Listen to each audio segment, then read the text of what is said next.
حسبي ربي جل الله ما في قلبي غير الله نور محمد صلى الله لا إله إلا الله.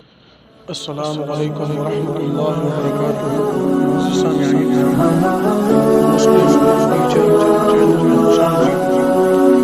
میں آج جو واقعہ آپ کو سنانے جا رہا ہوں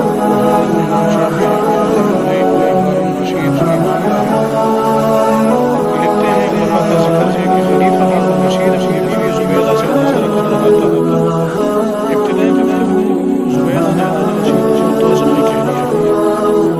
رشید نے کہا کہ اگر میں دوزخ میں ہوں تو تمہیں میری طرف سے عذاب ملے.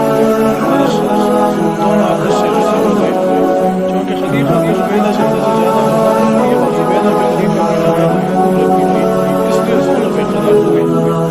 تمام علماء کرام کو جمع کر کے فتویٰ طلب کیا مگر چپ رہے اور کہنے لگے کہ سوائے ذات الہ العالمین کے کوئی نہیں جانتا کہ خلیفہ کی خلیفہ یا معیشت ہے. اس وقت امام شافعی رحمۃ اللہ علیہ بھی آپ کی مجلس میں موجود تھے اور عمر میں بھی 11 سال سے ہوئے. آپ نے کھڑے ہونے کہا کہ اس مسئلے کا جواب میں دیتا ہوں. حیران رہ گئے کہ ایک بچے کا جواب دے سکتا ہے. تب ہارون رشید نے آپ کو بلا کر پوچھا تو آپ نے کہا کہ چونکہ آپ سائل ہیں، سوال کرنے والے ہیں، اس لیے تخت سے نیچے اتر رہی ہے اور مجھے تخت پر بیٹھنے تب